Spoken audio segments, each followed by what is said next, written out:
Je viens d'arriver chez Bilal. Petite vue sur la promenade des Anglais. On va tourner le podcast en présentiel. Trop hâte. Bonjour et bienvenue dans un nouvel épisode Success avec aujourd'hui Bilal que j'accueille sur le podcast. Vous allez avoir sur la chaîne YouTube, si vous y allez, vous allez avoir du contenu qui s'appelle les Success Days. Ce sont des vlogs que je fais où je mets en avant un entrepreneur à succès. En fait, Bilal, il a participé au vlog numéro 2, donc au Success Day numéro 2 que j'ai fait sur ma chaîne YouTube. Donc, allez voir si ça vous intéresse, comme ça vous pouvez nous voir en présentiel. Donc là, je suis chez lui, il y a le siège vide juste à ma gauche, il va me rejoindre pour faire l'interview de podcast. Bilal, c'est un coach, un formateur, un conférencier et un entrepreneur autour de la protection personnelle. C'est sa thématique, il enseigne depuis plus de 20 ans sur cette thématique-là. Il enseigne en présentiel, il enseigne en ligne, il donne des masterclass, il a une formation en ligne, il a une application, il donne des cours particuliers. Bref, tous les formats sont bons pour sa thématique. Vous allez voir, c'est un entrepreneur et beaucoup dans le partage, dans l'humain. Il a aussi une association et avec cette association, il va pouvoir partir pendant 3 ans autour de 87 pays. Je vous en dis pas plus, je veux pas vous spoiler, mais il nous explique tout à la fin du podcast. Donc restez bien jusqu'à la fin. D'ailleurs, si ça vous intéresse de participer à une cause engagée, notamment de la violence faite aux femmes dans le monde et notamment aussi également en France.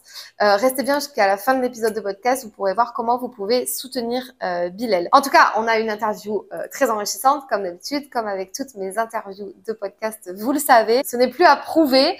On a parlé de son parcours, comment il en est arrivé là, est-ce qu'il a eu des échecs, des moments challengeants sur son parcours. Il nous en a cité quelques-uns. Je vous invite à écouter cet épisode jusqu'au bout. Je vous souhaite une très belle écoute. N'hésitez pas à nous faire un retour sur les réseaux sociaux pour nous dire ce que vous en avez pensé.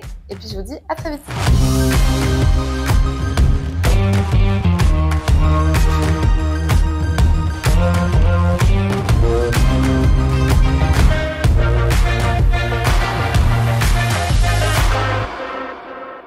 Salut Bilal. Salut Fanny. Comment tu vas? J'ai la super forme et toi? Ça va super bien. On est chez toi à Nice, promenade des Anglais. Je vais vous montrer un petit peu les extérieurs tout à l'heure. Il a une très très belle vue, il est chanceux pour ça. Merci. Ça fait combien de temps que tu habites ici, Bilal? 2 ans et demi.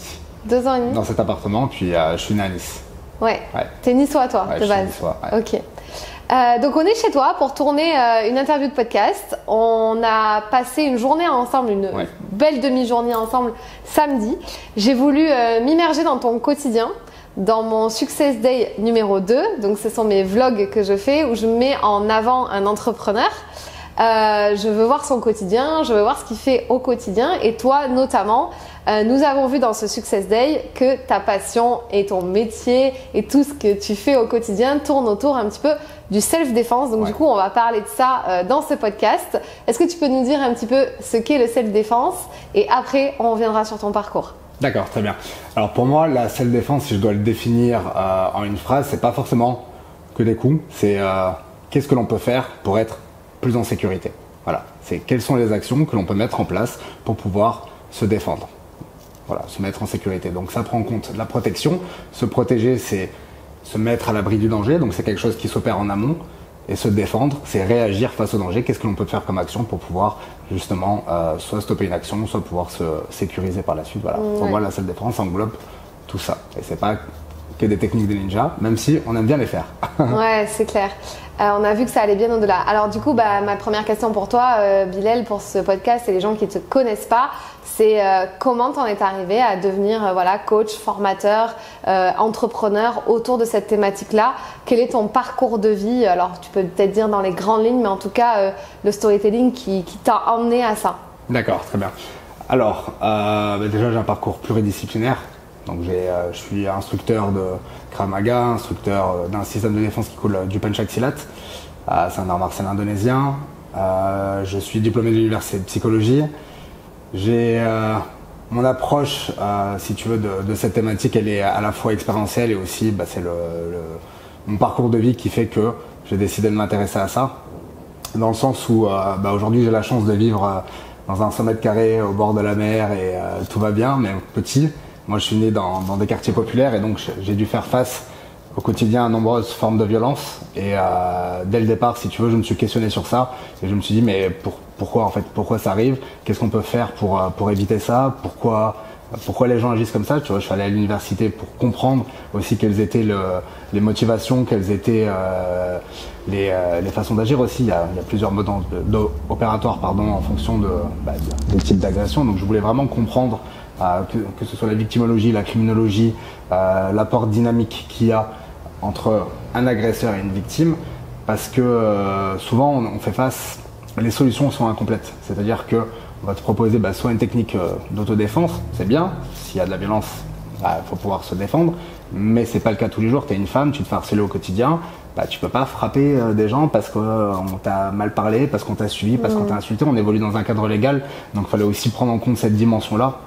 Et toute ma vie, si tu veux, j'ai été amené et déjà confronté à ces différents univers. Donc comme je te disais, j'ai grandi dans ces quartiers-là. Puis quand j'étais gamin, on allait en vacances soit en Algérie, soit voir ma famille qui habitait une cité à côté de Paris. Donc tu vois, c'était l'Algérie à l'époque, il y avait eu 11 ans de guerre civile. Donc c'était les prémices du terrorisme tel qu'on le connaît aujourd'hui en France. Donc moi j'ai grandi avec ça. Et c'était toujours cette idée-là, me dire ok, mais pourquoi, comment, qu'est-ce qu'on fait, tu vois. Et l'idée c'est pas de réagir, c'est d'éviter en fait. Tu vois, qu'est-ce qu'on peut faire au quotidien pour vivre sereinement. Moi je suis pas là pour ajouter plus de violence dans le monde, il y en a déjà assez. Je suis là pour que toi, moi, monsieur, madame, tout le monde puisse rentrer chez soi tranquillement et embrasser sa femme, son mari ou ses enfants. Voilà, donc ça c'est un peu mon moteur de vie. Et si tu veux, voilà, j'ai eu de la chance, si tu veux, ce que je dis, tout le monde n'a pas de la chance de grandir au milieu des loups.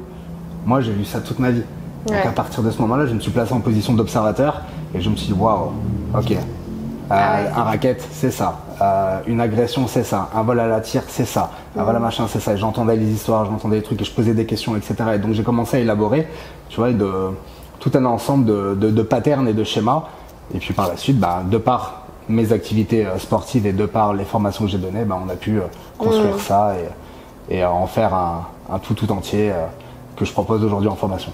Mais il y a une histoire qui te caractérise quand même. Tu parles aussi que tu t'es fait écraser la jambe par une voiture à un moment donné. Est-ce que tu peux nous en dire plus sur cette histoire? Ouais, clairement.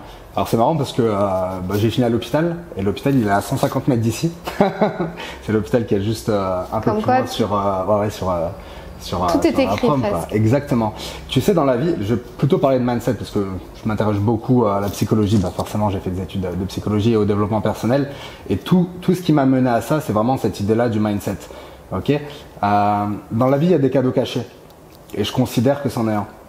C'est-à-dire que je ne me vois pas, moi, à 13 ans, écrasé par une voiture. Et encore une fois, comme je te l'ai dit, on m'a littéralement écrasé. J'ai demandé au mec de retirer sa roue de ma jambe. Donc j'avais plusieurs fractures, la cheville déboîtée, une fracture, bref. Je te fais pas un dessin, c'était cassé en plusieurs étapes. Mais j'ai été alité, j'ai des amis qui sont venus me voir et j'ai un ami à moi qui m'a ramené un magazine d'arts martiaux. Et quand tu te retrouves dans cette position-là où clairement t'es pas fonctionnel et tu vois des mecs qui sont hyper puissants, hyper forts et il y avait vraiment... C'est un magazine qui tournait autour des arts martiaux, du festival des arts martiaux de Bercy. Et c'est la crème de la crème. Tu vois, les festivals des arts martiaux de Bercy, c'est chaque année, ils réunissent les meilleurs artistes martiaux du monde et ils les font venir à Paris devant un parterre de 15 000 individus.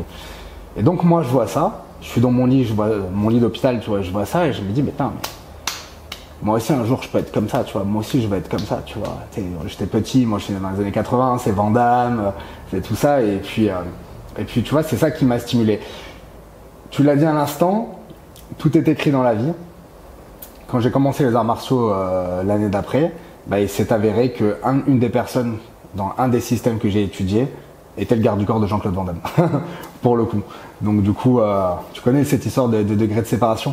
Non. Voilà, l'histoire des degrés de séparation, on dit que chaque être humain est à 6 degrés de séparation de n'importe quel être humain.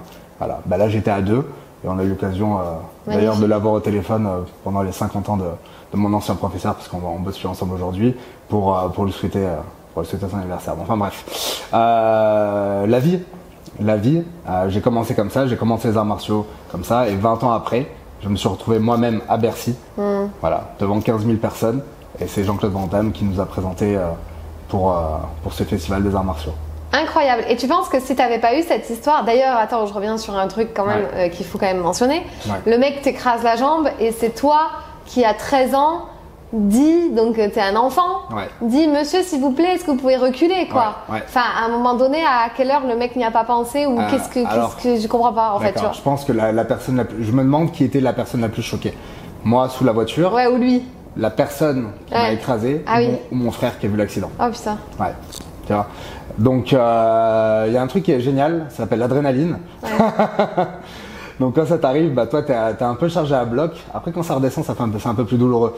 Mais sur le coup, la pauvre personne quoi. Je veux dire, c'était un vieux papy, il m'a pas vu, je traversais sur, tu vois, bonhomme vert quoi. Et imagine-le écraser un gosse. Enfin voilà, tu vois. Donc. Et tu lui as dit, faut reculer la voiture. Ouais. Je lui ai dit, s'il vous plaît monsieur, vous pouvez reculer la voiture s'il vous plaît. Waouh. Ouais. Ok.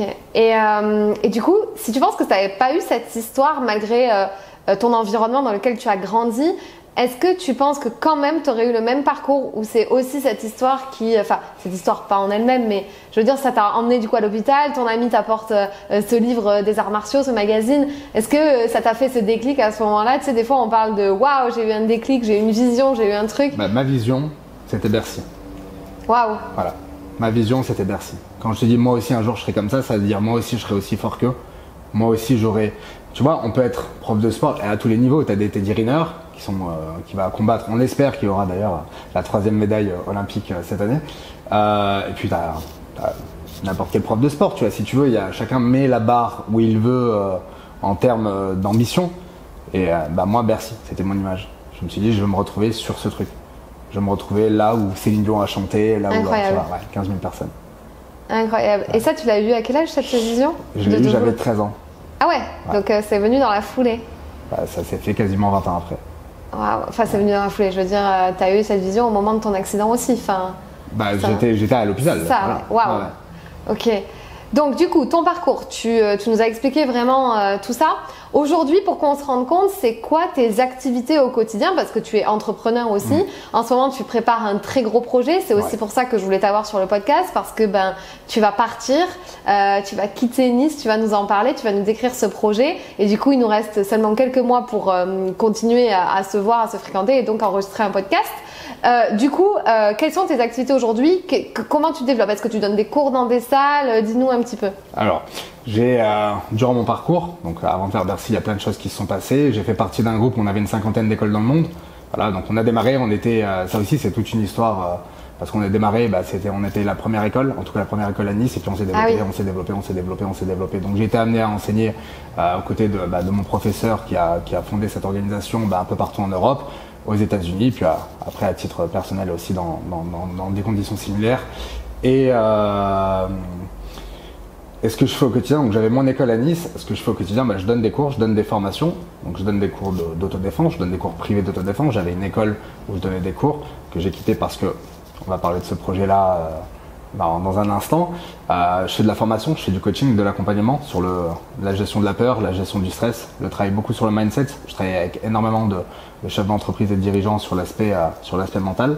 Donc ça c'est la deuxième branche. La troisième chose que je fais aussi, c'est que je suis président d'une association où on travaille et on lutte au quotidien contre l'insécurité et les différents types de violences qui sont faites aux femmes.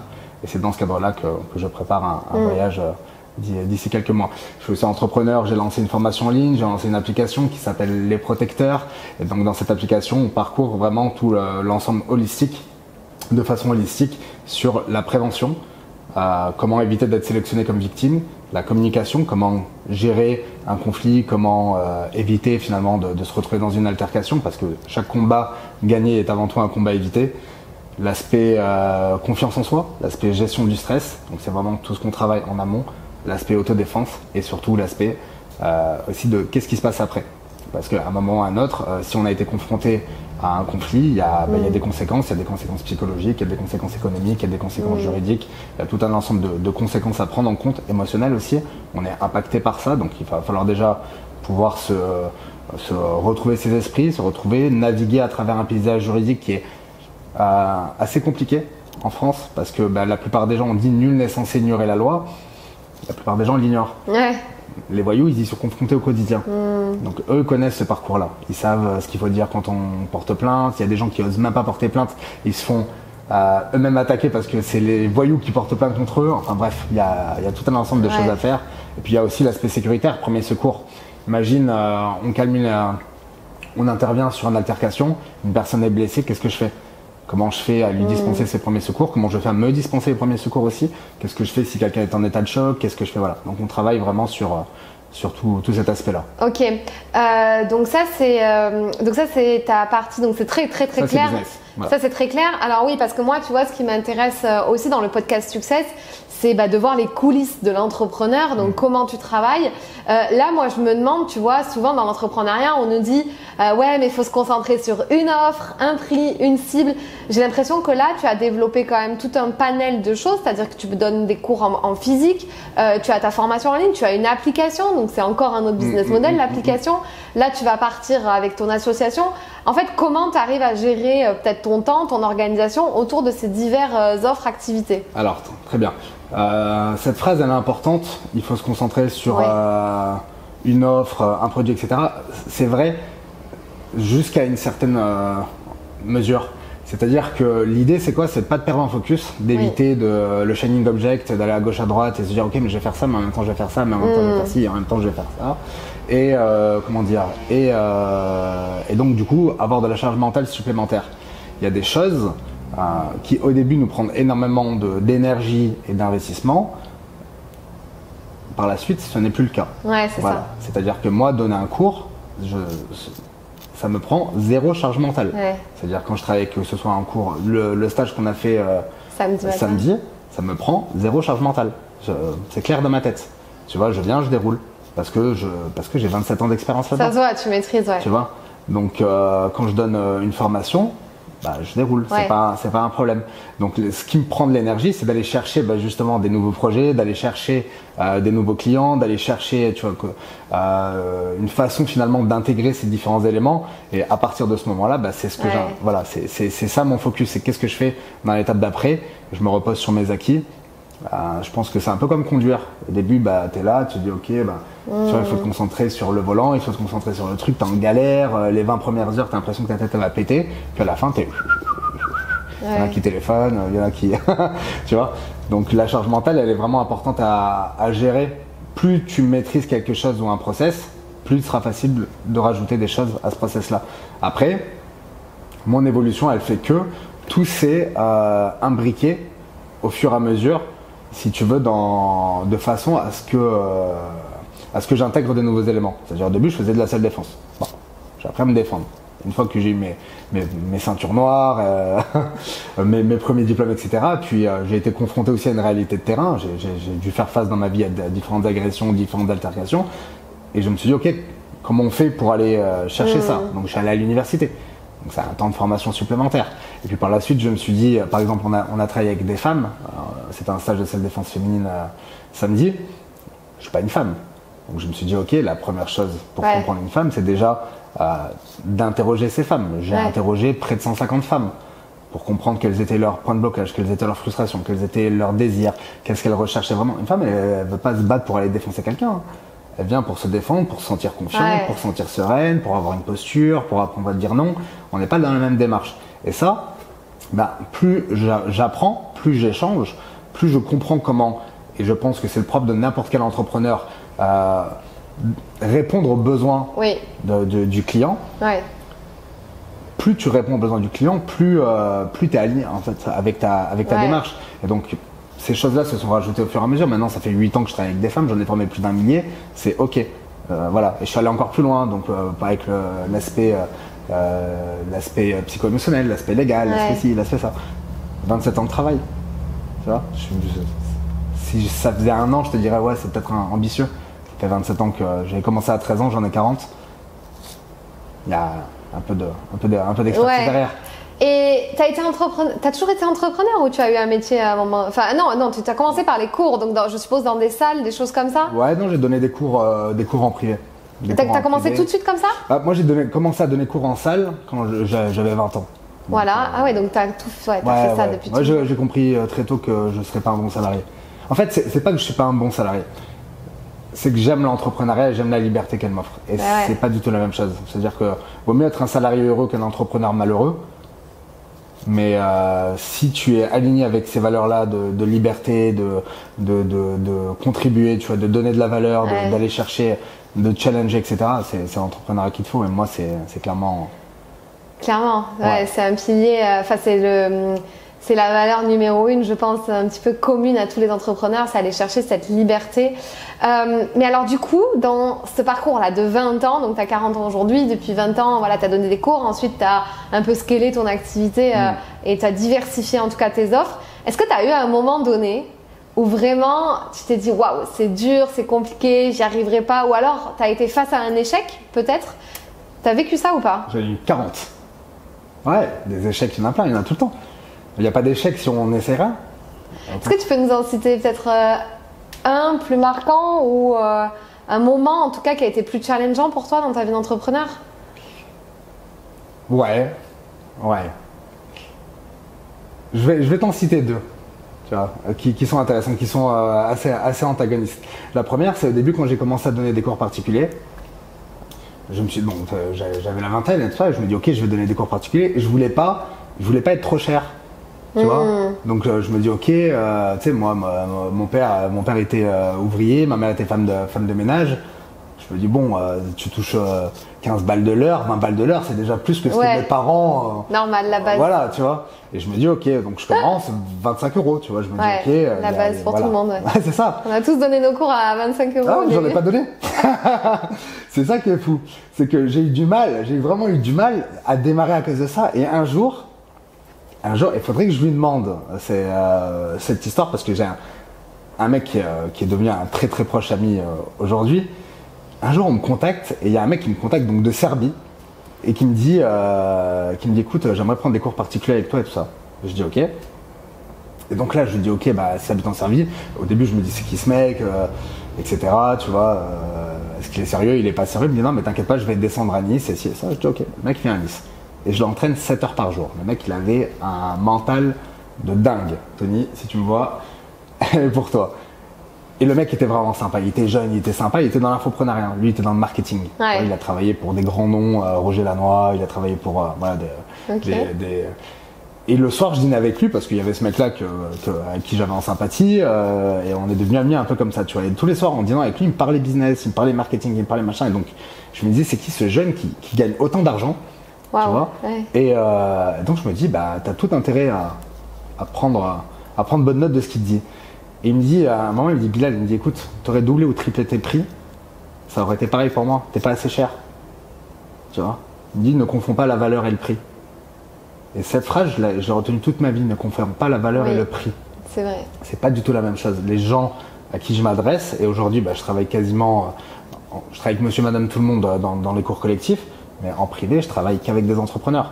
Et 25 balles, c'est pas cher. Pas cher égale pas de valeur. Ok, donc j'ai dit ok, bah, je vais doubler mes prix. On verra bien s'il a raison ou pas. Donc j'ai doublé mes prix et j'ai commencé à remplir, et à remplir. Et j'ai fait que de remplir. Et aujourd'hui, tu n'es plus à 50 €, je suppose. Après, c'est la question du temps. Et puis, gagner confiance en toi, sur plein de choses, et puis te faire un nom, et donc aussi la valeur que tu t'accordes toi aujourd'hui. Ouais. Et puis, tu peux plus passer du temps sûrement comme avant. Avant, c'était ton seul business model, on va dire. Ce qui n'est plus le cas aujourd'hui. Ouais, pas du tout. La formation, c'est ce que je fais depuis le coaching et la formation. Voilà, c'est ce que je fais le plus au quotidien. Les cours privés, je le fais vraiment avec très peu de clients. Très peu de clients, des gens, soit c'est des clients de longue date qui veulent continuer avec moi. Le temps, on n'a que 24 heures dans une journée, donc à un moment ou à un autre, tu peux pas te permettre. Voilà. Donc ce week-end, je vais avoir tout un ensemble de gens qui viennent dans le cadre de ma formation Les Protecteurs, qui vont descendre un peu partout de la France pendant 2 jours. Je préfère donner ce type de formation-là pendant 2 jours intensifs, et on fait ça plusieurs fois dans l'année, et plutôt que de rester de façon trop régulière. Voilà, c'est trop chronophage et ça rapporte pas assez, alors que ce que je veux, c'est impacter plus de monde et le faire avec la valeur que j'ai. Et ma valeur, c'est 27 ans de travail, plusieurs diplômes, etc., une expérience internationale. Donc, oui, c'est vrai, tu as voyagé aussi. J'ai donné cours dans 15 pays, sur 3 continents, donc ouais, ça va. Incroyable. Ouais. Et tu parlais du deuxième échec, tu l'as pas dit du coup. Ah oui, le deuxième échec. Ou le deuxième moment challengeant. T'as pas eu la période Covid, toi? Parce que Si. le présentiel, c'est compliqué. Moi aussi, la prise de parole en public, c'était ce moment où personne ne savait qu'est-ce qu'on devait faire. Incroyable. On n'a pas bossé quasiment pendant 1 an et demi. Un an et demi, c'est-à-dire, écoute, distance obligatoire, moi je fais de la salle de défense, donc c'est corps à corps, et pas de contact. Basta. Basta. Stop. Mais, encore une fois, je me rappelle pendant le Covid, je me suis dit, ok, je vais passer 1 mois ou 2 seul tout, tu vois, et je me suis dit, il y a 2 choses, c'est soit tu passes ton temps sur Netflix, soit tu te mets en mode spartiate et tu cherches à trouver une nouvelle corde à ton arc. Donc, ce que j'ai fait pendant le Covid, en tout cas le premier confinement, web marketing, me former et donner mes premières conférences en ligne. Première chose. Trop bien. J'ai été blessé il y a quelques mois, donc j'ai eu 8 mois de rééducation, donc j'ai pas pu enseigner, en tout cas faire des cours physiques dans mes formations telles que j'aurais voulu cette année. C'est ce qui m'a permis de développer l'application. Il y a toujours un cadeau caché dans la vie. C'est clair. Ça faisait partie de ton deuxième. Ah non. Non, le deuxième truc, le truc bien foireux, bien foireux, mais j'en ai rigolé. Je crois que j'ai des photos. Je voulais faire une masterclass pour donner expliquer un peu ce que j'ai expliqué en stage samedi matin. Donc tu vois vraiment cette vision large, holistique et tout ça. Et j'étais blindé d'inscrits, etc. Et je me dis ok. Et je me pointe le jour de la masterclass. Personne. What? Personne. T'avais pas donné le bon lien de connexion? Si. Ça arrivait plusieurs fois. Et je me dis, qu'est-ce que c'est que ce truc, tu vois? Et je fais de la pub, je relance un truc comme ça, et en fait, il n'y a personne, tu vois. Et t'as pas demandé aux gens, genre, vous êtes inscrits, mais vous n'êtes pas venus? A posteriori. En fait, si tu veux, là où j'ai de la chance, personnellement, c'est que ces formations, je les donne en ligne ou en live, tu vois. Et ce qui était intéressant, c'était de comprendre que tu as des marchés, tu vois, qui n'évoluent pas de la même façon. C'est-à-dire, tu vois, une femme, quand je lui dis on va faire un cours d'autodéfense, elle le comprend directement. Mais elle a besoin de présentiel, tu vois. Pourquoi? Parce qu'elle se dit, c'est du curatif. Elle va apprendre à solutionner un problème. Alors que dans la solution de ce problème, il y a énormément de préventif. Okay? Oui. Mais le préventif, c'est pas ce qui se vend. Les gens répondent à une douleur. Une douleur, soit elle a été caractérisée, une femme elle a été agressée, etc. Tu vois, donc du coup, son point d'accroche, c'est pas la prévention, même si c'est ce qu'elle te dit verbalement. Elle te dit non, mais moi je préfère courir, je préfère éviter, etc. Ce qui est vrai, elle le pense sincèrement. Par contre, si je lui dis écoute, je vais t'apprendre à l'éviter ou à courir en amont sans lui avoir donné ce qu'elle voulait, c'est-à-dire lui dire écoute, je vais t'apprendre 2-3 techniques de ninja et tu vas voir, ça va être cool, etc. Elle viendra pas. Tu vois, et c'est ça qui est dingue. C'est que tu vois parfois la façon dont tu vas devoir tourner. Ah oui. Finalement, c'est clair. Presque le nom de ta masterclass, tu vois, ça se jouait presque à ça. Ça se jouait à ça. Et donc j'ai changé les noms, etc. Et au début j'avais personne. Puis à la fin tu arrives à trouver le bon angle d'approche. Oui, parce que je peux témoigner en fait en étant là, ça me dit, c'est vrai que ce qui s'est passé, c'est que il n'y avait pas que de la pratique. D'ailleurs, allez voir le vlog Success Day numéro 2 avec Bilal parce que clairement, vous allez voir, il y a bien un équilibre qui se fait entre la pratique et la théorie. Tu passes beaucoup de temps également en théorie où les gens t'écoutent mais avec des yeux, où tu prends des situations, tu expliques ces situations, tu décortiques la situation avec la psychologie aussi, par exemple, de l'agresseur, etc. Et c'est tout aussi passionnant. Et je pense que cette partie théorie, elle est obligatoire en fait. Tu peux pas juste, on va pas faire que de la pratique. Enfin, à un moment donné, il faut aussi peut-être comprendre la psychologie. Donc clairement. Mais pour pouvoir faire en sorte que les gens écoutent, il faut qu'ils viennent. Pour qu'ils viennent, il faut leur vendre entre guillemets le bon projet. Sinon, la personne ne vient pas.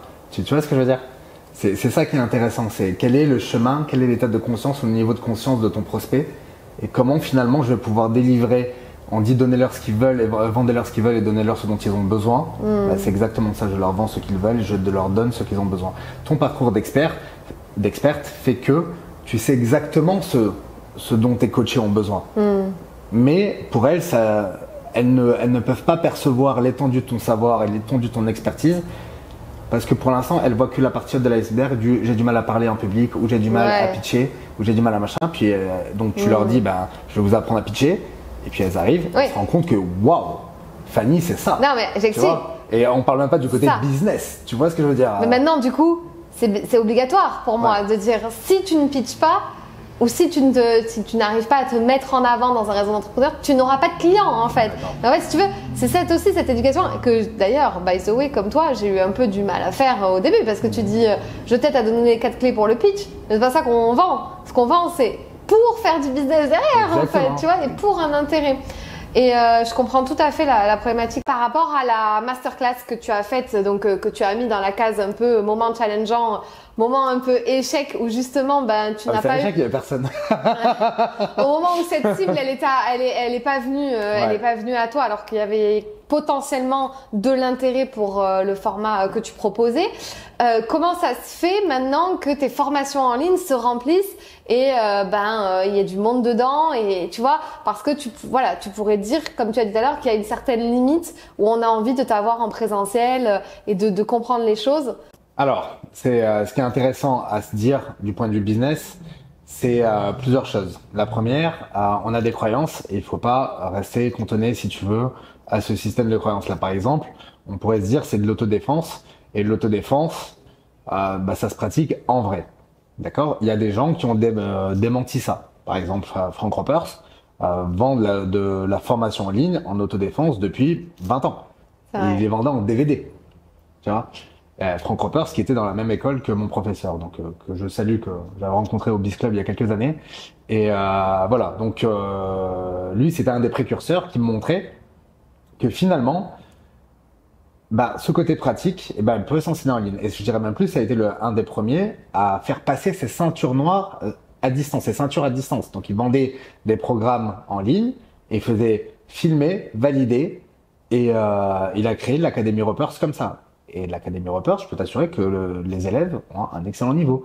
Voilà, donc première chose, les croyances, casser ses croyances. Donc sortir du cadre confiné, casser ses croyances. La seconde, croire que ce qui se ferait naturellement en ligne se vendrait mieux. Par exemple, comme je te le disais, il y a beaucoup de théories, il y a beaucoup de prévention dans ce que je fais. Si on le vend mais qu'on le vend pas de la bonne façon, personne ne l'achètera. C'est ça. Tu vois? Et quand je propose finalement ces formations et que les femmes ne viennent pas, qu'est-ce que ça dit? Ça dit que, à un moment, entre ce que je propose ou la personne qui le propose et l'attente du marché, est-ce qu'il y a corrélation ou pas? Ok, je vais aller encore plus loin que ça. En l'occurrence, ça c'était de la formation en ligne. Ok, formation en ligne, la personne elle dit si je faisais du présentiel, il est costaud, il a du background, je tape ses billets sur internet, on voit qu'il a enseigné depuis je sais pas combien d'années, dans je sais pas combien de pays, etc. Je dis ça parce que j'ai un peu me la péter. T'as raison, après 20 ans et tout ce que t'as accompli, à un moment donné, il faut aussi dire où on en est et ce qu'on a fait. Enfin, c'est pas te la péter, c'est être authentique avec ton parcours, quoi. Ouais.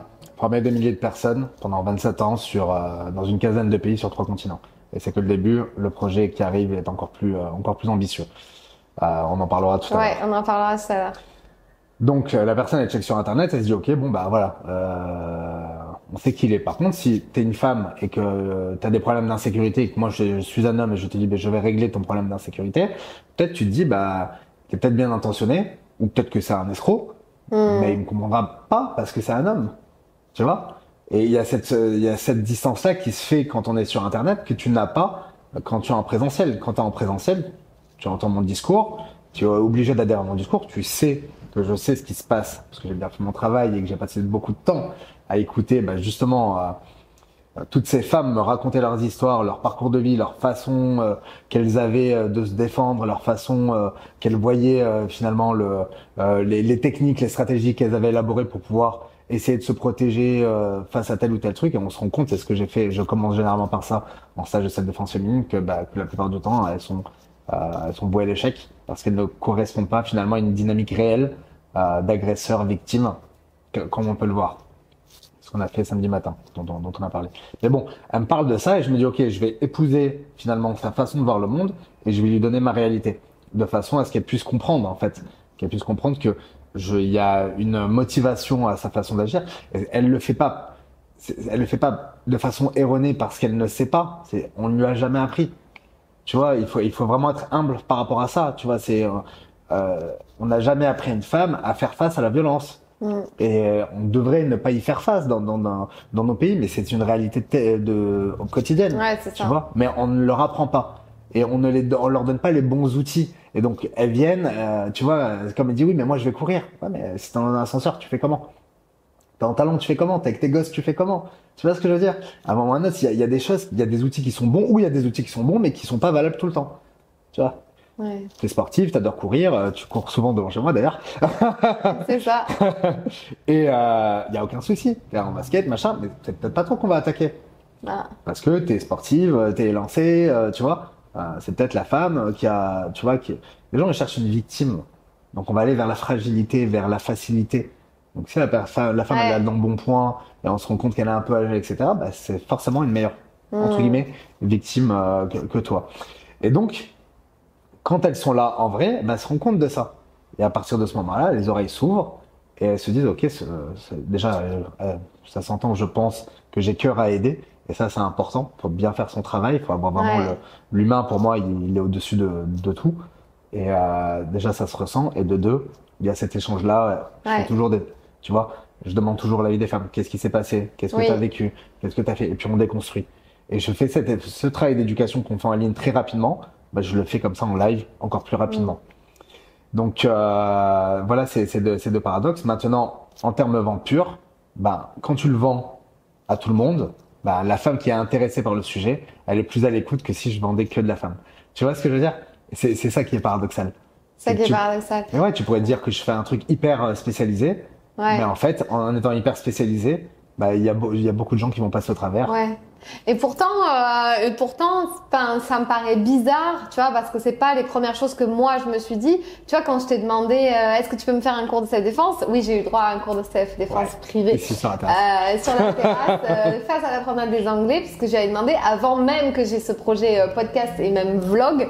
C'est arrivé vraiment comme ça, spontanément, parce que bah du coup, je t'avais raconté mon histoire aussi que je m'étais fait agresser dans la rue, tu vois, malgré que j'avais cette croyance aussi en me disant je suis élancée, je suis assez grande. En plus ce soir-là, j'avais des talons, donc j'étais encore plus grande et tout, tu vois, avec ma grosse doudoune et tout. Donc vraiment, j'étais pas la meilleure proie du siècle. Et d'ailleurs, la preuve étant que je me suis pas laissée faire et ils ont pas réussi à avoir mon sac, parce que j'ai affronté vraiment ce qui se passait.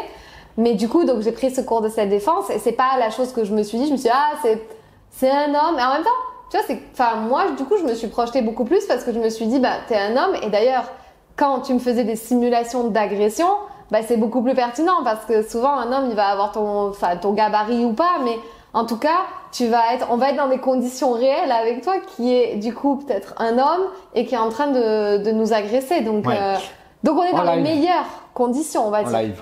Tu vois, c'est ça qui est intéressant. C'est que c'est en live. Ah ouais, tu veux dire. En live. Tu vois, genre, il y aurait la même chose et je t'aurais dit, on serait rencontrés, c'est une copine qui t'aurait dit, je connais un mec, machin, il fait ça en ligne. Si tu sais pas, si tu vois, t'as pas tout, mais aujourd'hui, j'ai tous les témoignages, j'ai tous les, tu vois, j'ai construit tout ça. Tu veux dire qu'il y a il y a des frictions. Ouais, c'est ça. Tu vois, le format est vraiment important. Je reviens sur le cours des femmes. Le format est important. La façon dont on délivre le produit, le format, extrêmement important. Par exemple, il y a quelques années, quand il y a eu le MeToo, je me suis dit, bon, bah écoute, c'est quoi, là ça commence à bien faire, ça commence à bien faire, je vais ouvrir des cours et je vais laisser, donc donner cours tous les soirs dans ma salle, et je vais laisser un soir des cours que pour les femmes. Mais que pour les femmes, entre femmes, tu vois. Ça n'a jamais fonctionné. Ça n'a jamais fonctionné. Et c'est ça qui est intéressant. Tu vois, je suis arrivé à faire des stages comme tu l'as fait dimanche. Ouais, sur une trend entre guillemets aussi, enfin sur un truc, sur une vague d'actualité aussi. Et ça a pas marché. Non, tu vois, c'est au-delà. La vague d'actualité, c'est ce qui m'a dit, va encore plus loin dans ta démarche. Mais regarde, tu vois, t'es venu samedi matin un stage de 3 heures, ok. J'avais des femmes en stage de 3 heures, elles étaient à balle, elles repartaient, elles étaient à fond, c'est génial, machin, c'est où, on s'inscrit où aussi, ça, etc. Elles étaient à fond, ok. Le cours du mercredi soir qui était à l'origine réservé aux femmes, personne. J'arrive, personne. J'ai mon assistant, tu vois, qui est là, qui me regarde, en plus c'est Kevin, sur la vidéo, que j'adore, qui est hyper empathique. Et je te jure, il est là, il me regarde, il me dit, tu sais, il avait mal pour moi. Il me dit, mais je comprends pas.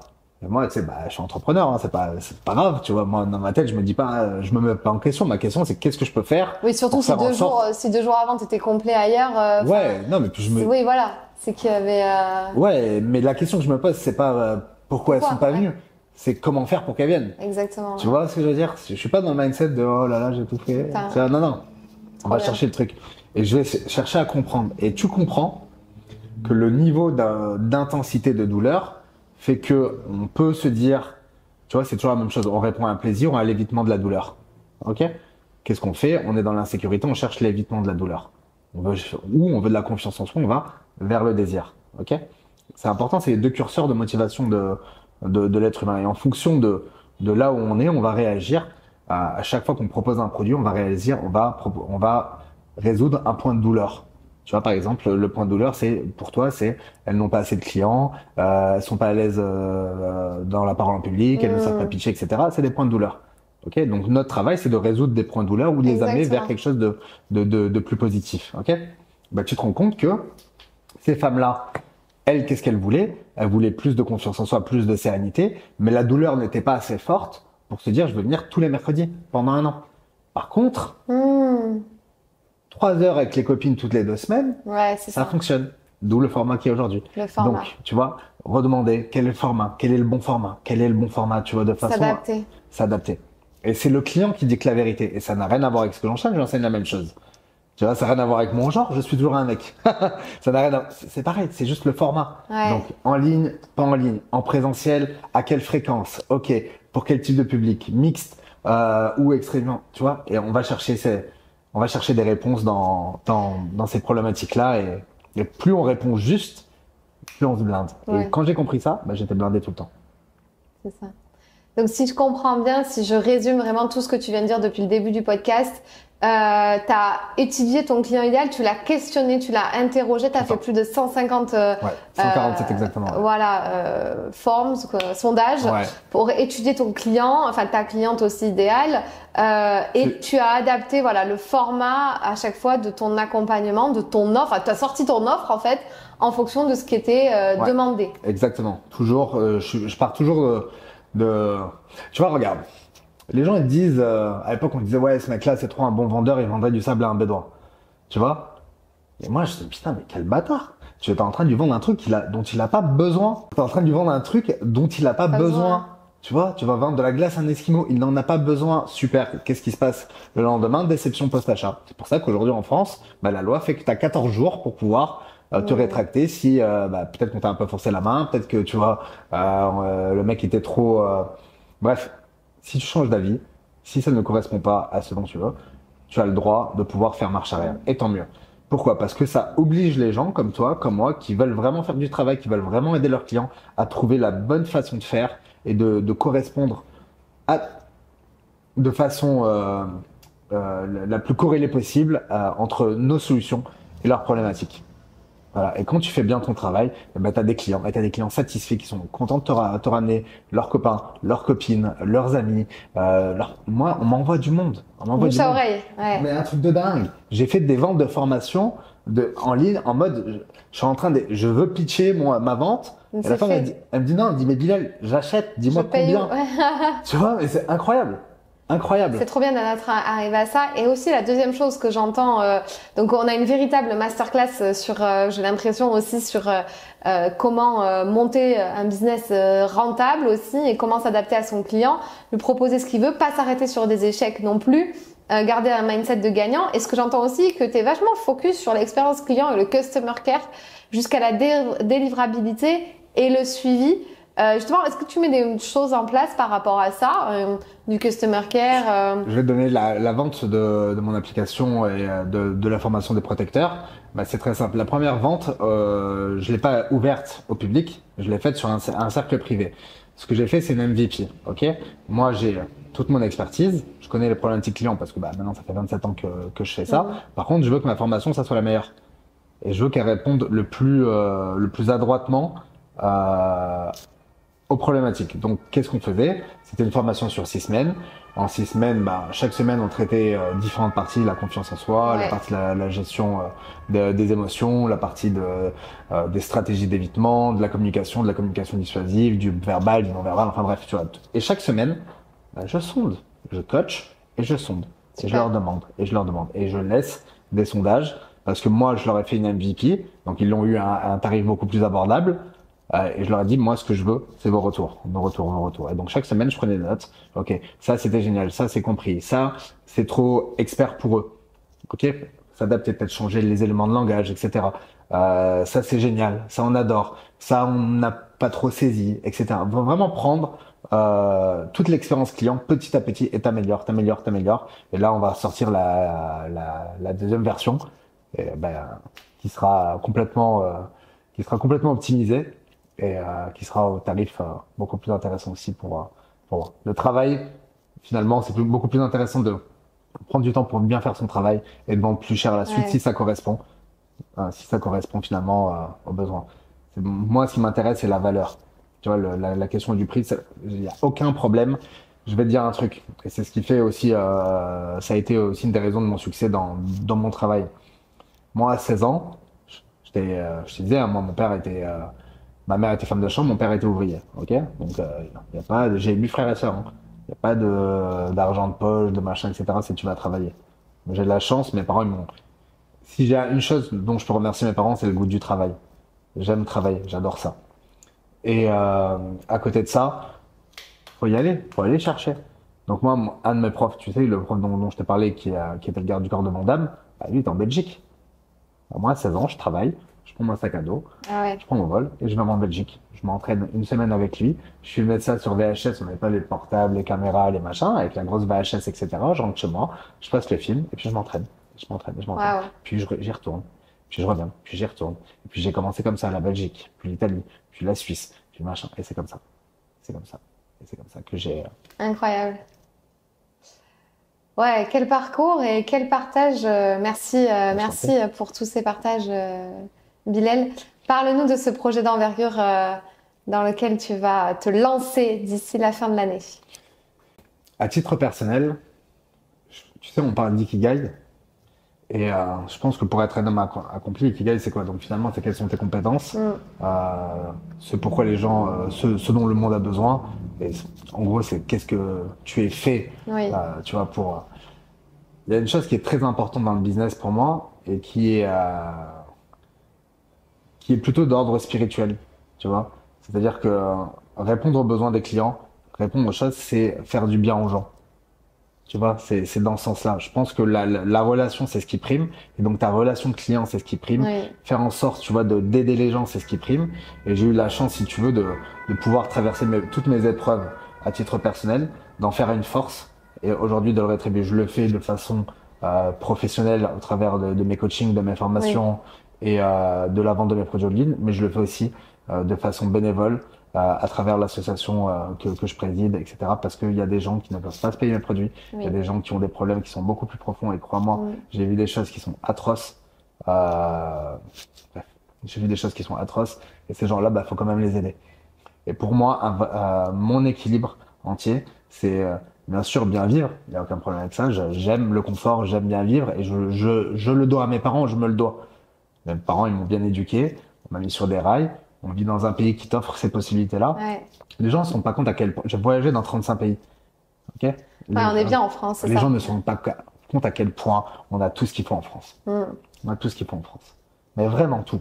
Je veux dire, t'as pas d'argent, on te donne des bourses, on te donne un machin. T'as des aides. T'es malade, t'es soigné. Tu vas aller à l'université, tu peux aller à l'université. Tu vas aller en école de commerce ou en machin. Les banques te financent. Tu vois, il y a ça. On a ça ici. Mais c'est pas le cas partout. Hein. Non. C'est pas le cas partout. Ici, en France, tu pourrais être payé pour étudier. C'est pas le cas partout. Donc, il faut se rendre compte aussi de ce qu'on a. J'ai vu beaucoup de choses. J'ai vu le tiers-monde. Le tiers-monde, c'est le 3/4 du monde. Il y a des gens, ils pourront jamais se payer une heure de coaching avec toi, une heure de coaching avec moi. C'est pas possible. Mais ces gens-là, ils sont dans la souffrance. Il faut les aider. Et je pense que pouvoir utiliser qui on est, nos compétences, notre réseau, notre savoir-faire, à destin, de façon à aider finalement des gens qui sont dans le besoin, que ce soit dans ta branche, donc moi, en l'occurrence, c'est toutes les problématiques liées à l'insécurité, à la violence, etc., ou autre. Une des plus belles actions que j'ai faites, c'était pour l'hôpital Lanval qui est à côté. L'hôpital où moi-même j'étais hospitalisé, tu vois. Donc j'ai fait un stage, j'ai récolté de l'argent des stages, et je leur ai donné. Tu vois, j'utilise ma compétence pour pouvoir aider les enfants. J'ai étudié mes compétences pour pouvoir aider des SDF. J'ai étudié mes compétences pour pouvoir aider des handicapés, etc. Et aujourd'hui, à travers mon association, ce que je veux, c'est aider des femmes qui vivent avec des problématiques d'insécurité, des problématiques de violence. Imagine, t'es une femme, t'es en France, tous les problèmes qu'on peut avoir au quotidien. Oui. Mais tu veux que je te parle de certains pays? Non, ouais. C'est ça, et c'est aussi pour ça que tu pars à travers 87 pays pendant 3 ans. Pendant 3 ans, dis-nous en plus. Ok. Là, l'idée, c'est de partir faire un tour du monde, 3 ans, 87 pays, et de pouvoir apporter mon expertise à toutes les associations qui elles-mêmes travaillent sur place, qui ont chaque pays finalement a des problématiques singulières. Tu peux avoir par exemple en Thaïlande, tu vas avoir des problématiques par exemple de femmes. La prostitution, elle est légale en Thaïlande, tu vois. T'as des femmes qui vont se faire violer, t'as des femmes qui vont se faire frapper, t'as des femmes, tu vois, t'as des ladyboys. Ils n'ont pas la même ouverture d'esprit qu'on pourra avoir en France à ce niveau-là. Donc t'as ces problématiques-là. Ces gens-là, faut les aider. Faut leur donner des outils. Faut leur donner des outils pour pouvoir se protéger aussi. Faut leur donner des outils pour pouvoir éviter de faire face à la violence. Tu vas dans certains pays, en Afrique du Sud par exemple, les rangers, t'as des rangers, c'est des femmes. T'as des rangers, c'est des femmes, mais les braconniers, c'est des hommes. Tu vois. Donc à un moment, il y a la confrontation voilà, tu veux protéger l'animal, mais de l'autre côté, il y a quelqu'un qui est prêt à tuer aussi. Donc qu'est-ce qu'on fait? Qu'est-ce qu'on fait pour éviter? Qu'est-ce qu'on fait pour gérer ça? Comment on travaille sur l'aspect culturel? Parce que ça aussi, c'est extrêmement important. Le braconnage, c'est pas simplement que la vente des animaux. Il y a toute une atmosphère culturelle sur les vertus de certains animaux, que ce soit dans le pays ou les Chinois qui achètent beaucoup ce genre de pays-là. Tu vois, donc il faut faire bouger les consciences. T'as des pays où la femme n'a pas des droits. Ouais. Je vais te dire un truc. Ça concerne même nous, les Françaises, nos concitoyennes. Je vais te dire, on sait que les violences conjugales, c'est 80% des types d'agressions que les femmes subissent. Conjoint, ex-conjoint. Ok? Une femme qui va suivre son mari à l'étranger, elle se retrouve en situation de dépendance. Une femme qui suit son mari parce qu'il tu vois, elle se retrouve en situation de dépendance. Ouais. Avec toutes les problématiques qui même sans partir, en vivant ici, il y en a plein qui ici on fait le travail. Hein. Elles sont en situation de dépendance aussi, mais oui, on fait le travail beaucoup plus. Ouais. Mais c'est ça. Et en fait, tu dis que tu vas t'adapter à la culture du pays, donc c'est-à-dire que tu vas vraiment délivrer tes classes en fonction de la problématique majeure du pays. Ouais. À force d'avoir étudié la violence et les racines de la violence et les façons, le pourquoi elle s'exerce et la façon dont elle s'exerce, on a des patterns. Tu vois, moi je vois un peu derrière ce qui se passe derrière, tu vois. Et donc du coup, en prenant en compte les variables culturelles, les aspects culturels, ce qu'elles s'autorisent ou ce qu'elles ne s'autorisent pas, ce que les gens trouvent convenable ou ce qu'on ne trouve pas, tu vois, il y a vraiment ce moule-là au niveau culturel qui fait que toi, avec tes outils, tu vas pouvoir tailler de ce côté-là, tu vas pouvoir tailler de ce côté-là, tu vas pouvoir tailler de ce côté-là. Donc, toujours pareil, écouter comment ton monde fonctionne et donner l'outil de voilà comment tu pourrais mieux le faire fonctionner. Et donc, pour ça, il y a ces boîtes à outils qu'on a, que j'ai au niveau psychologique, émotionnel, stratégique, tactique, communicationnel, défensif, etc. Et puis il y a aussi le travail avec les associations qui sur place, qui connaissent les problèmes. Moi, mon but, c'est d'aider les gens. Tu vois, moi, ce que je veux, c'est former des femmes, qui vont former des femmes, qui vont former des femmes, et créer une chaîne vertueuse. Ah, génial. Voilà. Et donc l'idée. Ça, c'est un bon système de Ponzi, par contre. Il n'y a pas d'argent au milieu, mais ça, c'est un bon système. Je veux dire, c'est un système qui est positif de former. T'as besoin de quoi, Bilal? Parce que là, on parle d'association. Ouais. T'as besoin de quoi aujourd'hui avec la petite visibilité que je peux t'apporter à mon niveau avec la chaîne et le podcast? Tu aurais besoin de quoi de la part de nos auditeurs par rapport à ce projet-là de 3 ans, 87 pays, pour aller donner des cours, des classes, des formations, surtout aussi à des femmes qui en auraient besoin? Qu'est-ce que tu as besoin? De financement. Ouais. On a besoin de financement. Voilà, le nerf de la guerre, c'est l'argent. Oui. Moi, c'est clair, j'irai à pied. Tu vois, c'est pas un problème. Moi, je suis déterminé, je sais ce que je veux. Si je dois le faire à pied, je le ferai à pied. C'est pas un souci. Maintenant, si on veut accélérer les choses, si on veut vraiment avoir Et ouais. l'impact qu'on veut, parce que moi, c'est ce que je veux, c'est pouvoir former des femmes au Kenya, au Japon, au Brésil, etc. Les mettre en contact. Parce que quand t'as la Kenyane qui verra que la japonaise a la même problématique et que la femme du Brésil a une problématique similaire, etc., qu'elles vont pouvoir discuter entre elles. Aujourd'hui, on a cette possibilité-là grâce aux plateformes Hmm. de communication. Il y a tout ce côté-là que j'ai appris dans l'infoprenariat et dans le web marketing que je veux utiliser à dessein pour pouvoir connecter ces femmes-là, leur donner des espaces d'entraide, des espaces de solidarité. Donc il y a toute une partie aussi technique. Il y a les voyages. Le voyage, ça coûte cher. Bah, faut vivre aussi. Moi, j'y vais de façon bénévole. Tu vois, c'est Oui, mais 3 il ans faut de ma bien que vie. tu vives quand même. Il faut que cette mission se fasse. Et pour que cette mission se fasse, il faut voilà, il faut de l'argent. Il y a, Ouais, et d'ailleurs, c'est intéressant parce que tu m'as dit aussi en off que tu lâchais ton appartement à Nice, ouais, que tu as enlevé tous tes meubles, que tu partais comme si, tu sais, tu partais un petit peu, j'ai 20 ans, je pars, on verra bien Sauf que là, tu as 20 ans de plus et tu as ouais. une vraie mission. Est-ce que ça te fait pas bizarre, et on pourrait terminer sur ça, mais est-ce que ça te fait pas bizarre de aussi quitter tout ce noyau que tu as fondé, tout ce truc où tu es quand même bien implanté à Nice? Ouais. Partir comme ça à l'aventure, comme un jeune avec son backpack là, Je suis jeune, j'ai 40 ans. un petit jeune. Ouais, Allez. un petit jeune, j'ai 20 ans et 20 ans d'expérience. Et non, ça me fait. Je sais ce que je veux. Je Ouais, sais l'impact que je veux. Ok. Je sais. Tu sais, je me cherchais pas d'excuses à 16 ans. Je me disais pas, j'ai pas de thune, mon profil est pas là, ou c'est pas. Non, je suis allé les chercher. ouais, Tu vois. Je traverse les océans depuis que je suis gamin. Aujourd'hui, j'ai 20 ans d'expérience, plus de 20 ans d'expérience. Je sais ce que je veux, je sais qui je veux aider, je mm, sais comment je peux le faire. J'ai le savoir, l'expérience, la ouais, pratique. Il n'y a rien qui va m'arrêter. Tu vois? trop bien. Donc, pour moi, c'était mes 40 ans début janvier. Ça fait 25 ans que j'ai mes amis. Je suis très loyal envers mes amis. Oui, Ils ils sont vont très pas loyaux envers disparaître moi. Ils si vont tu pas pars 3 disparaître. ans. Hein. Mes amis, ils ont vécu partout. J'ai des amis qui sont partis à New York, j'ai Ouais, des amis qui sont partis à Londres, j'ai des amis qui sont partis à Rome, à Pékin. C'est toujours mes amis.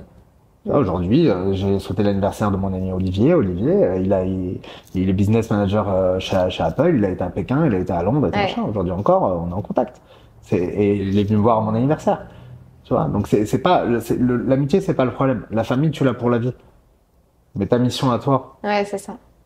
tu vois, Ouais, c'est qu'est-ce qui t'anime, qu'est-ce que tu veux faire, qu'est-ce que tu veux laisser. Je vais te donner, et si tu veux, on finira là-dessus. Il faut l'idée par l'exemple. oui, Il faut l'idée par l'exemple. Moi, je veux pas dire un jour, je vais avoir une femme et des enfants. J'ai pas ouais, envie de dire à mon fils ou à ma fille, euh, va, tu peux faire ce que tu veux si t'as pas fait ce que tu veux. Ça fait plus de 27 ans que je travaille ouais, à travailler pour moi, de la façon dont je vois le monde. Et j'ai construit tout un univers autour de ça. Et aujourd'hui, j'en vis. Ok? Et j'aide des gens. Je veux pouvoir être à l'exemple. Je veux pouvoir regarder ma femme, mon fils, ma fille, ou mes fils, peu importe ce que la vie me donnera, et leur dire, ok, tu peux faire ce que tu veux, va, voyage. Et je peux pas leur dire voyage si je suis jamais parti. Tu vois ce que je veux dire? Je ne ouais. cherche pas d'excuses. Si je donne un conseil, c'est que charité bien ordonnée commence par soi-même. Mm, Je fais, et après, on en parle. trop bien. Partage-nous où est-ce qu'on peut t'aider, donc financièrement parlant pour cette association. Ouais. Partage-nous comment on peut se procurer ta formation si on a envie, si une personne nous écoute et se dit ah tiens moi ça m'intéresserait de suivre la formation en ligne ou l'application. Donne-nous un petit peu tous les liens où on peut te retrouver. Merci, merci d'en parler, et d'en faire la promotion. Euh, on peut me retrouver sur mon compte Insta, Bilal CBI. Je te donnerai les liens de toute façon, tu Oui, pourras les mettre en vidéo sur mon compte Facebook, sur mon compte TikTok. On va pouvoir me retrouver par rapport au financement, bah, tout dépend si c'est des particuliers ou des entreprises. Il y a des personnes qui vont sponsoriser cette oui, action. Donc au niveau entreprise, voilà, je te donnerai l'adresse mail, ouais. voilà, sur lesquelles nous contacter. Et puis par rapport particulier, ça serait une levée de fonds en crowdfunding. Voilà. Pareil, je te donnerai le lien qu'ils pourront suivre Top. par la suite. Ouais, et si vous êtes une entreprise, n'hésitez pas, si vous voulez être sponsor de ce tour du monde pendant 3 ans, Vous serez visible partout parce qu'on va déjà, le documenter. Vous voilà. serez visible partout. Documenté, c'est pas moi qui vais faire le vlog de 3 ans. Non, c'est moi qui vais le Je documenter. vous préviens. Mais par contre, il y a déjà des sponsors qui sont sur le coup, donc top. Plus tu en as, mieux ce sera. Ouais. Et aussi une question. Tu donnes des stages en ce moment dans lequel j'ai participé. Vous avez vu le vlog Success Day. Je vous rappelle, il faut aller le voir si vous l'avez pas vu sur ma chaîne YouTube. Tu donnes tous les 15 jours des stages de 3 heures. Jusqu'à quand tu vas faire ça? Jusqu'à ce que tu partes? Jusqu'à ce que je parte, ouais. Donc, si vous êtes à Nice et que vous voulez participer ou si vous voulez vous déplacer spécifiquement, c'est tous les 15 jours, samedi matin, 9h midi, dans un parc à Nice, stage de self-défense. C'est beau à l'ombre des oliviers. Et là, on peut participer aussi également avec ce que l'on souhaite. Ça va donner de l'argent à l'association. Ouais, sachant que, encore une fois, moi, je suis complètement bénévole là-dedans. 100% de ce qui rentre va servir à cette cause. Oui. Qu'on soit clair. Voilà. Moi, je gagne bien ma vie à côté. Mon travail, c'est mon travail. Ouais. Là, c'est 3 ans de ma vie que je veux donner pour cette cause-là. Et voilà. Tu sais ce que j'ai beaucoup aimé. Ça va pas coûter depuis longtemps. Reprends juste. Tu vois, à Nice. Ouais. Oui, tout à l'heure, quand je te parlais à Nice, tu vois, comment dire, d'enfants malades ou de SDF, etc. J'ai des amis qui ont fondé. À la base, c'était pas une association, c'est des amis qui allaient aider les SDF. Mais j'ai ma copine Tania. Je t'embrasse si tu regardes cette vidéo. Tania, elle préparait la bouffe chez elle tous les samedis. Elle préparait sa bouffe puis elle allait les donner aux SDF. Elle a commencé comme ça. Puis un jour, il y a un mec qui a un resto qui lui dit mais tu fais ça toute seule? Elle dit ouais. Il dit bah écoute, moi ce que tu veux, je peux te prêter mon resto. Et donc le mec, Arpan, si tu vois aussi, tous les 3 heures, tous les samedis, pendant 3 heures, il prête son resto pour qu'il puisse cuisiner la bouffe et le donner au SDF. Et ça grandit. Et ça grandit. Et ça grandit. Aujourd'hui, c'est des centaines et des centaines de membres. Aujourd'hui, elle a construit des abris pour des femmes isolées, travaillé avec la ville. Ils ont construit, mais je ne sais pas combien d'actions ils ont mis en place. Incroyable. C'est incroyable. C'est incroyable. Et ça a été fait comme ça, la main à la main. Et moi, je suis la main de mon action. J'envoie pas des gens. Tu vois, ce que l'on me donne, ce que l'on me dit, je vais moi-même sur le terrain. Ok, c'est une ligne directe. Parce que souvent, on se dit, oui, on va donner, mais on sait pas trop où ça va aller. Croyez-moi, vous allez le savoir parce que je vais le documenter en permanence. En permanence. Qu'est-ce que je fais? Avec qui je suis? Comment je vais aider? Qui on a aidé? Quels sont, tu vois? Et le faire moi-même au quotidien. Donc, suivez ça sur les réseaux. Parce que ça va être 3 ans de voyage, 3 ans d'aventure. 3 ans aussi, on va se confronter au beau de l'humain et à la difficulté de l'humanité. Et le but, c'est d'impacter le plus de femmes possible durant ces 3 prochaines années. Allez retrouver Bilal sur ses réseaux sociaux pour suivre ses aventures. Investissez dans son association parce que c'est pour une superbe cause. Venez à Nice en stage si vous êtes là d'ici fin d'année 2024. Merci Bilal. Merci Fanny. Et voilà, on a terminé d'enregistrer l'épisode de podcast avec Bilal que vous allez pouvoir retrouver sur toutes les plateformes. C'est en dehors du Success Day, bien évidemment. On va pouvoir écouter son interview. C'était juste incroyable, c'était une super interview. J'ai quand même passé 3 heures d'interview avec lui. C'était vraiment top. On avait un cadre trop ouf aussi parce que son appartement donne sur la promenade des Anglais. Trop chouette. Si cette vidéo t'a plu, tu peux la partager à un ami qui en aurait besoin. Tu peux aussi t'abonner à ma chaîne YouTube pour m'encourager. Tu peux me retrouver sur tous les réseaux sociaux sous le nom de Fanny l'Esprit Coach. Tu peux me poser toutes les questions que tu souhaites et aussi me donner des sujets que tu aimerais que j'aborde. Je te dis à très vite dans une toute nouvelle vidéo.